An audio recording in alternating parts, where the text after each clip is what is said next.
میرے نبی سے ایک بدو نے پوچھا یا رسول اللہ جنت میں انگور ہیں؟ آپ نے کہا ہیں۔ کہنے لگا ایک گچھا کتنا بڑا ہوگا؟ ایک گچھا، آپ نے فرمایا مسیرۃ شہر للغراب الابقع، بڑا کوا ایک مہینہ ایسے اڑے سیدھا، لا ینثنی، نہ ادھر نہ ادھر، لا یفتر، نہ سست ہو، لا یقع، نہ بیٹھے، ایک مہینہ اڑتا رہے تو تب جا کے ایک گچھا ختم ہوگا، اور دانہ 12 ہاتھ لمبا ہوگا۔ مجلس بھی آ گئی، شراب بھی آ گئی، پھل بھی آ گئے، لحم طیرن بھی آ گئے، ایک کی کمی رہ گئی۔ اس کو کیسے پورا کیا؟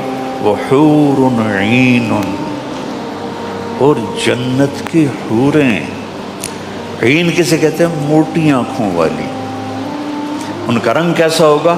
کامثال اللؤلؤ المکنون، چھپے موتی کی طرح۔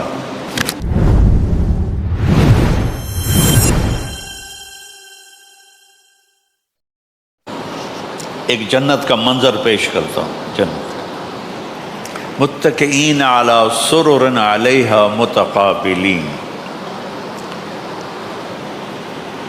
یطوف علیہم ولدان مخلدون بأکواب وأباریق وکأس من معین لا یصدعون عنها ولا ينزفون وفاکہة مما یتخیرون ولحم طیر مما یشتہون وحور عین کأمثال اللؤلؤ المکنون جزاء بما كانوا يعملون لا يسمعون فيها لغوا ولا تاثیما الا قیلا سلاما سلاما۔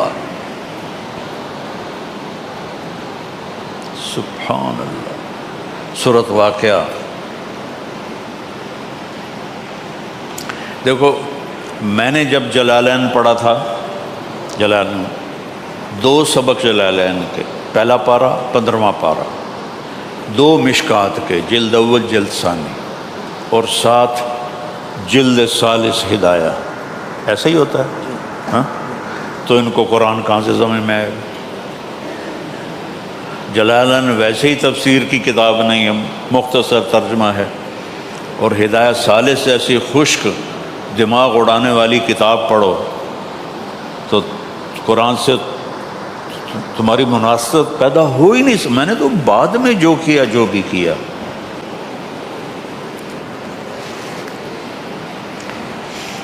کتنا بڑا ستم ہے کہ ہم قرآن و حدیث پڑھاتے ہیں، قرآن و حدیث پڑھاتے ہیں، اعدادیہ سے شروع کرتے ہیں آپ لوگ، اور کتنے سال چلتے چلتے چلتے چلتے جب وہ قرآن کا وقت آتا ہے تو 2 سبق، 2 مشکات، 1 ہدایہ، تو آپ خلطوا عملا صالحا وآخر سیئا، ویسے ہی آیت یاد ہے کہ مشکات و آخر سیئا تو نہیں ہے، اللہ معاف کرے، نہیں، ہدایہ آخر سیئا۔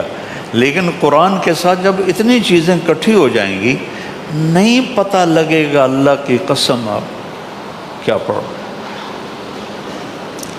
اور مولانا جمشید صاحب رحمۃ اللہ علیہ ہمیں پڑھاتے تھے، ان کی تہجد بڑی لمبی ہوتی تھی، اور فجر کے بعد ہی ہمارا سبق ہوتا تھا، تو ہماری تمنا ہوتی تھی کہیں سو جائیں، تو وہ 15-20 منٹ کے بعد سو جاتے تھے، اور ہم دغا دغ دغا دغ دغا دغ 15-20 صفحے پڑھ کے، ہاں بھائی ہو گیا سبق، جی ہو گیا، جاؤ، یہ ہم نے جلالین پڑھ لی۔ یہ تو اللہ نے مجھے عربوں کے ساتھ رہ کے ذوق دیا کہ میں دیکھوں تو صحیح کہ میرا اللہ مجھ سے بات کیسے کرتا ہے، اس کا کلام کیسا ہے۔ پھر میرے دل دماغ کے ساری تاریں ہل گئیں، جنت والے ایسی، یہاں بھی محاکات ہے، ایسے اللہ نقاب کشائی کرتا ہے، تختوں پر بیٹھے ہوئے، قد کتنا ہوگا؟ 60 ہاتھ، 125 فٹ، اسی کے برابر تخت ہوں گے۔ اور میں آپ کو دیکھ رہا ہوں نا، پیچھے نہیں دیکھ رہا، آپ مجھے دیکھ رہے ہیں، پیچھے نہیں دیکھ رہے۔ جنت میں کیا ہوگا؟ میں آگے دیکھ رہا ہوں تو مجھے پیچھے والے بھی نظر آئیں گے، آپ مجھے دیکھ رہے ہیں آپ کو پیچھے والے بھی نظر آئیں گے، اس طرح گول چکر میں ہوں گے تخت بچھے ہوئے، ہر ایک دوسرے کو دیکھ رہا ہو، ہر ایک دوسرے کو دیکھ رہا ہو۔ اس کی جنت کی حور اس کے سامنے آئے گی، چہرہ سامنے ہے، جب وہ پلٹ کے جائے گی تو بھی چہرہ سامنے رہے گا۔ اور یہاں چونکہ ایک زمانہ گزرا ہے دوسری راہوں میں بھی، تو وہ لڑکیوں کو گھنگرو پہنا کر، چال سکھا کر، کیسے چلنا ہے، کیسے یہ زمیندار کا دل موہنا ہے، یہ بڑے سیٹھ کا دل موہنا ہے، اس کی چال سکھائی جاتی تھی۔ یہ میری لایانی ہے، معاف کر دینا، چونکہ میں اس سے گزرا ہوں۔ تو جنت کی حور جب ایک قدم رکھے گی، 1,00,000 ناز و نخرے دکھائے گی، ایک قدم میں 1,00,000 ناز و نخرے۔ اب ہونٹوں پہ مسکراہٹ کیوں ہے؟ جب وہ ایسے آئے گی تو چہرہ سامنے، جب وہ ایسے جائے گی تو چہرہ سامنے ہے۔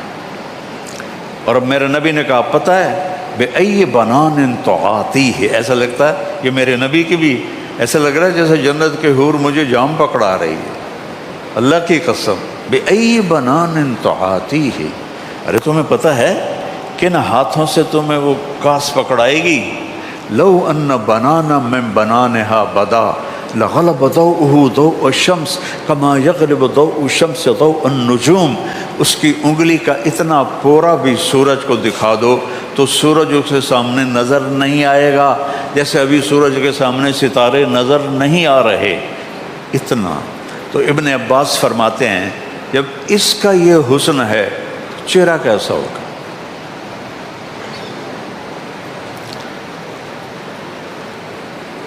تو یطوف علیہم ولدان مخلدون، مخلد کے دو معنی ہیں، ایک جن کے کانوں میں موتی پروئے ہوئے ہوں انہیں مخلد کہتے ہیں، اور ایک ہمیشہ رہنے والے۔ کس؟ بِأَقْوَابٍ وَأَبَارِيقٍ وَكَأْسٍ مِّن مَّعِينٍ، یہ کاس ہے، گلاس۔ اقواب جس کی مٹھ نیچے سے ہوتی ہے اور اوپر وہ ایسے ہوتا ہے، وہ ہے اقواب۔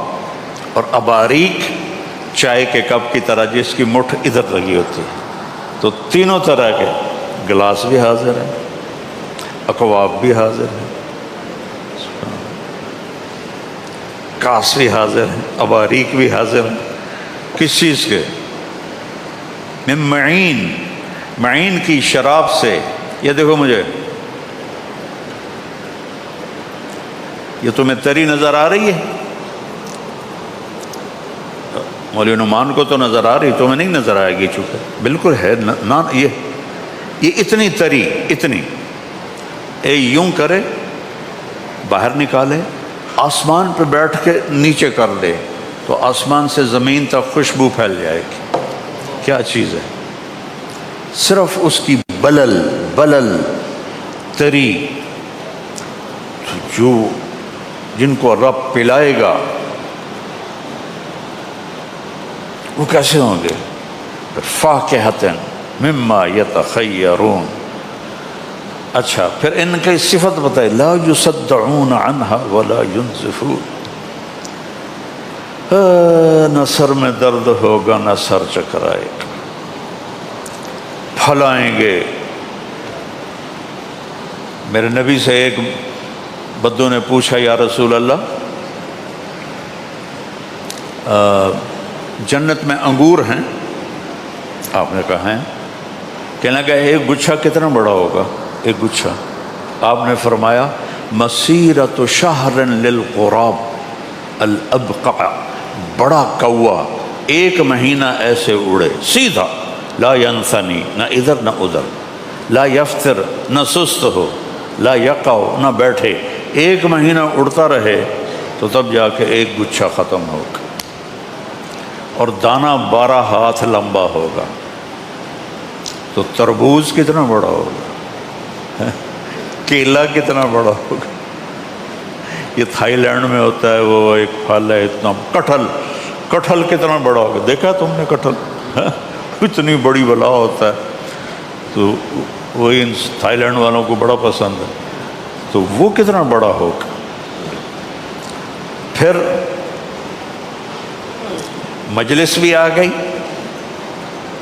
شراب بھی آ گئی، پھل بھی آ گئے، لحم طیرن بھی آ گئے، ایک کی کمی رہ گئی، اس کو کیسے پورا کیا؟ وحور عین، اور جنت کی حوریں، عین کسے کہتے ہیں؟ موٹی آنکھوں والی، ان کا رنگ کیسا ہوگا؟ کامثال اللؤلؤ المکنون، چھپے موتی کی طرح۔ اسی نے تو صحابہ کو جان دینے پہ اٹھا دیا تھا۔ بدر کی جنگ میں آپ نے کہا قوموا الی جنت عرضها السماوات والارض، تو جنت کو سنتے تھے نبی سے۔ یہ مولوی نعمان اور یہ سارے مولوی جو ہیں جنت سناتے ہی نہیں ہیں، نہ پڑھاتے ہیں نہ سناتے ہیں۔ میں تو اپنے مدرسے میں جنت الگ خود پڑھاتا ہوں، کیونکہ شوق تو پیدا ہو، رفع یدین کرنا ہے نہیں کرنا ہے، فاتحہ پڑھنی ہے نہیں پڑھنی ہے، یہ بھی کوئی مسائل ہیں جس پر آج بحث کی جائے۔ تو آپ نے کہا اٹھو اس جنت کی طرف جس کی چوڑائی زمین آسمان کے برابر۔ تو حضرت عمیر بن ابی الحمام ایسے ہاتھ میں کھجوریں لے کے کھا رہے تھے، کہنے کہ بخن بخن، اس کا میں ترجمہ کرتا ہوں موجاں ہو گئیاں موجاں۔ تو آپ نے فرمایا تو کیوں کہہ رہا ہے موجاں ہو گئیاں؟ کہا جی میرا جی چاہتا ہے میں بھی جنتی ہوں۔ کہا تو ہے ہی جنتی۔ اچھا تو پھر یا رسول اللہ یہ کھجوریں کھانا بھی لمبی عمر ہے، پھینک اور جا کے شہید ہو۔ 5-6 کھجوریں۔ کلا انا آکل لأن حییت حتی آکل هذه الثمرات لحیات طویلہ، اتنی دیر میں زندہ رہوں یہ کھجوریں کھاؤں، بڑی لمبی زندگی، پھینکا ہو۔ اس طرح ان کے اندر یہ یقین پیدا ہو گیا تھا۔ تو یہ قرآن کے وہ چیزیں، چلو تو مجھے پتہ ہے ہم عجم ہیں، ہم وہ گہرائی تک نہیں جا سکتے۔ اب تو عرب بھی ہماری طرح ہی عجم ہی ہو گئے ہیں، جب سے پٹھان گئے ہیں عربوں میں، انہوں نے ان کی عربی تباہ کر کے رکھ دی، سندھی پنجابی پٹھان سارے۔ مولانا سعید خان صاحب کے پاس بیٹھا تھا میں، 1996 کی بات ہے، ایک عرب نوجوان پی ایچ ڈی آ گیا میرے ساتھ بیٹھا، تو میں نے بات شروع کی ویسی تعارفاً کچھ، کہنے لگا بھائی شیخ آج بہت مزہ آیا آپ کے ساتھ بات کر کے، بڑے عرصے کے بعد پہلی دفعہ فصیح عربی سنی ہے، ورنہ تو ہمیں تو اجمیوں نے سوی دعا حتی قضا، ہمیں تو اس میں ہی برباد کر دیا، سوی دعا۔ تو میرے عزیزو قرآن سمجھو، قرآن سے جی لگاؤ۔ یہ میں واقعہ سنا کے بس کرتا ہوں۔ آپ کو پتہ ہے کہ 7 معلقہ لٹکے ہوئے تھے بیت اللہ میں، 7 عرب شعراء کا کلام، کہ پتہ نہیں چلتا تھا کہ کون سب سے بہتر ہے۔ قدر بہتری کی طرف گئے ہیں عربی کے علماء امر القیس کے قصیدے کے لیے۔ جب قرآن اترنا شروع ہوا تو سب نے وہ قصیدے اتار دیے۔ امر القیس تو مر چکا تھا، اس کی بہن زندہ تھی، اس سے بھی کہا قریش نے دیکھتی نہیں ہے محمد کا کلام، اتار دے۔ وہ کہنے لگے بھی میرے بھائی جیسا کلام آیا نہیں۔ امر القیس یمن کے بادشاہ کا بیٹا تھا، یہ 10 سال کا ہو گیا، اس نے کوئی شعر نہیں کہا، تو انہوں نے اپنے 2 نوکر بلائے کہ اس کو لے جاؤ اور ان 2 پہاڑوں کے پیچھے جا کے اس کو قتل کر دو۔ انہوں نے کہا حضور خیریت؟ کہا یہ میرا نطفہ نہیں ہے، یہ 10 سال کا ہو گیا، اس نے شعر نہیں کہا، میرا ہوتا تو یہ شعر کہتا۔ انہوں لے کے ٹور پر، انہوں کی پتہ کدھر جا رہے ہیں۔ جب وہ ان دو پہاڑیوں کے پیچھے گئے، انہوں نے تلواریں نکالی، انہوں نے کہا ماں 10 سال کیا ہوا؟ کیوں؟ کہ تیرے باپ نے کہا تجھے قتل کر دو۔ وہ امرؤ القیس کہنے لگا کس لیے؟ کہ وہ یہ کہہ رہا ہے کہ 10 سال کا ہو گیا، شعر نہیں کہا تو میرا نہیں لگتا۔ یہ اس کا جو قصیدہ ہے نا، اس کا پھر وہ پہلا شعر بنا بعد میں۔ کہنے لگا کفا کفا۔ میں کیا کروں، مجھے تو الفاظ میں پوری فلم نظر آتی ہے۔ کفا، ٹھہر جا، نب من ذکرى حبیب و منزل بسقط اللواء بین الدخول فحوملی۔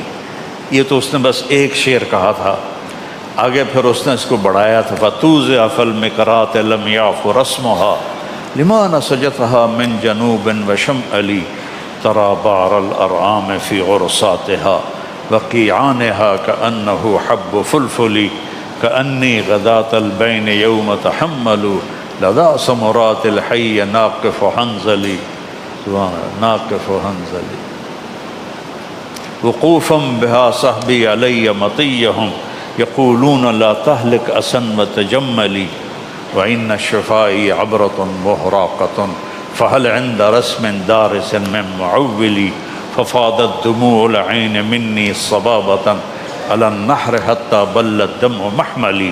یہاں تک تو تشبیب ہے، اس کو تشبیب کہتے ہیں۔ پھر آگے وہ انیزہ کے عشق کی کہانی شروع ہو جاتی، وہ پھر میں نے یاد ہی نہ کیا، وہ بہت واہیات ہیں اور بہت ہی خبیث قسم کے ہیں۔ تو وہ دونوں آئے غلام کرنے کے، بادشاہ سلامت یہ تیرا بیٹا سوف یکون اشعر العرب، ایک شعر پہ کیا ذوق تھا اس زمانے کے ان پڑھوں کا، سپاہی کوئی پڑھے لکھے ہوتے۔ سوف یکون اشعر العرب، یہ ایک دن عرب کا سب سے بڑا شاعر بنے گا۔ بادشاہ نے کہا وہ کیسے؟ کہا وقف واستوقف بکا واستبقى منع الدیار والمنزل فی بیت واحد۔ کہا اس نے ایک بیت میں بکا، وقفا کھڑا کیا، واستوقفا ہمیں کھڑا کیا، کفا رویا، نب کے ہمیں رلایا، حبیب کا ذکر کیا، ذکرہ حبیب، حبیب کے علاقے کا ذکر کیا، ومنزل جگہ کو متعین کیا، بسقط اللواء بین الدخول فحوملی۔ تو ایک آیت اتری، قرآن کی سب سے بلیغ آیت ہے، وقیل یا ارض ابلعی ماءک ویا السماء اقلعی وغیض الماء وقضی الامر واستوت علی الجودی وقیل بعدا للقوم الظالمین۔ 19 الفاظ ہیں اور 21 اقسام بلاغت ہیں۔ ڈھونڈ ڈھونڈ کے ایک تفسیر مجھے ملی، مدینہ منورہ کی جو مسجد ہے اس میں جب میں ریونڈ کے بزرگوں کے ساتھ جاتا تھا حج پر، تو مہینہ ہم وہاں رہتے تھے مدینے میں، تو وہ صبح سارے سوئے ہوتے تھے، میں جا کے مسجد چلا جاتا اور کتابیں کھنگالتا رہتا تھا، تو مجھے وہ ایک تفسیر میں وہ سارے مل گئی چیزیں، 21 اقسام بلاغت، 19 الفاظ۔ تو جب یہ آیت اتری تو امرؤ القیس کی بہن نے کہا اس کلام نے میرے بھائی کے کلام کو مات دے دی۔ تو میرے عزیزو، میں تو کیا اسے کہتے ہیں، سمندر میں سے ایک قطرہ بھی نہیں آپ کے سامنے لا سکا، لیکن میرا جی چاہا کہ میں اس خلا کی طرف آپ کو متوجہ کروں کہ آپ قرآن سے جڑیں اللہ کے واسطے، اور قرآن کو